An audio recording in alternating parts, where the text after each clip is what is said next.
I hope you understand that there is a price to pay, though the truth is free. And the price to pay is the illusions that you have partnered with in the past. I gave up 2 illusionary worlds for the presentation of one truth. Both of the illusionary worlds that I participated in had the appearance of power. And I was well studied in books like the 48 Laws of Power and the manipulation of humans and how humans think and understanding how to manipulate them and get them to do what it is that you'd like them to do for your own selfish gains. So I had absolutely no issue moving up in rank. I didn't abandon these illusions because they were going so terrible.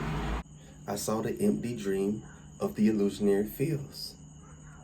I understood that I had ran to the streets trying to get away from the restraints of a 9 to 5 schedule where somebody else is telling me when to be, where I need to be, and when I can eat, and when I can leave, and when I can enjoy myself. So I ran away from that, and I ended up a slave to my cell phone. And every time my phone rang, regardless of what I was doing, if I wanted to keep my business going, though it was illegal, I had to get up and navigate through the matrix to get to where I needed to get to make the delivery and retrieve my funds so that I could get to the next day just to do it all over again. And there was no end, just like flipping burgers. Religion was fine with me when I was living recklessly and creating the dysfunction that eventually surfaced in my life because I was communicating and partnering with ideas like talking serpents and naked people in the garden being chased down by the voice of God and being kicked out, and there being a bunch of cryptic messages inside of 66 books bound in leather of how to return back to the one who never left you. And inside of the book, it's promised that he would never leave or forsake you. And if you made your bed in Hades, he would lay right beside your goofy behind. But somehow we still partnered in darkness, trying to find a way back to a Father in a heaven above that was really within. We tried to follow a Christ that was described to us by scholars and people who translated original sacred texts and plagiarized it, by the way. Feel how you want to feel about it. The proof is in the text. They say the same thing, and one of them was written first. So again, you can defend your belief and you can sit in your hard little concrete seat that is so uncomfortable for you and is giving you hemorrhoids. You stay shifting. Every time somebody come and present something that's opposing to what you believe, you go to shifting. You get defensive. You get emotional. You get disturbed. You stand up on your seat. But one who is really operating in truth and one who really is a student of truth is willing to get up out of any seat that they are in and allow it to be examined by someone with an opposing view. Please, by all means, get a magnifying glass and dissect this gem to its core. And if it is not found to be true, not true by your opinion, but true by the definition of truth, because there's but one definition of truth for all people.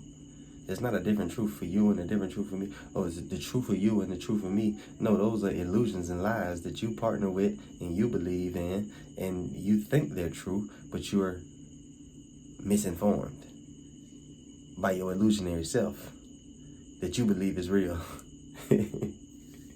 This is not a game. There is not multiple truths. There's multiple ways to express the one truth. There's many different presentations of the one truth, but truth is truth, and illusion and lies are illusion and lies.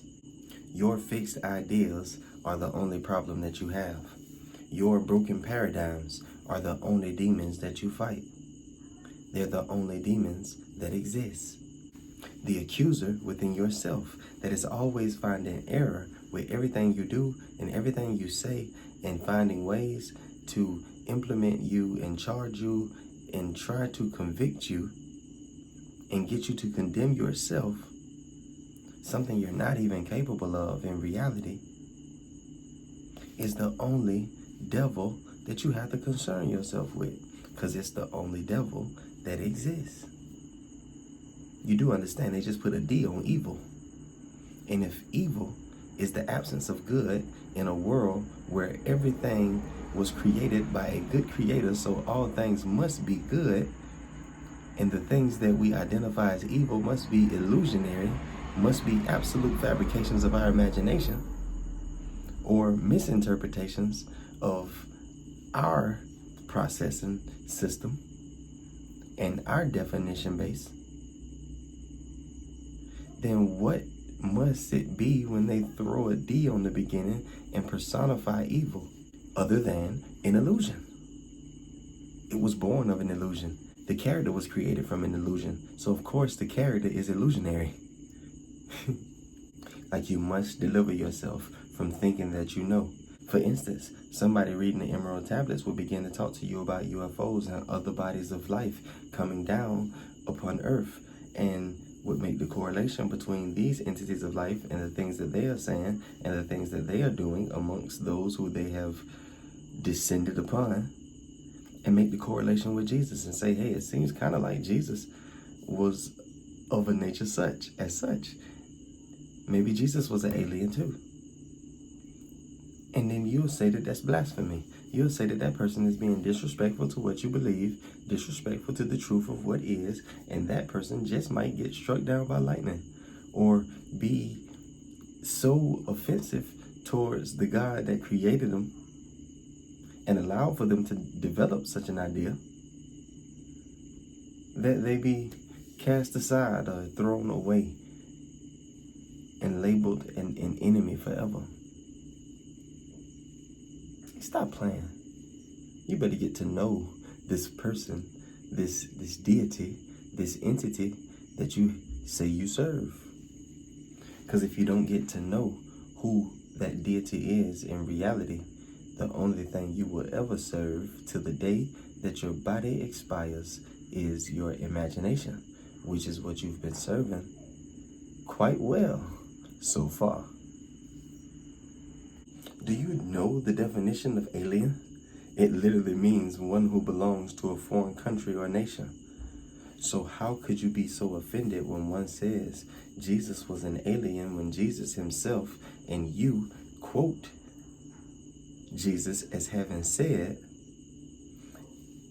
my kingdom is not of this world? Well, Jesus, if your kingdom ain't of this world, then where is it of? And if it's not of this world, then do you not classify as an alien? You have had it said to you and have partnered in belief and promoted the concept over yourself gladly, that you are in this world but not of this world. And if you are in this world but not of this world, then you are of another world, and that would make you an alien. So you're perfectly fine being called a Christian, which you were never called to be called, but you are offended at being called an alien because you think an alien is a bald-headed green person with one eye, two eyes, that can't talk and only hold up peace signs and just might drop a laser or take you up on a UFO and kidnap you and do weird things to you. Who told you that? And that's why I say you've been a victim of your own imagination for a long time.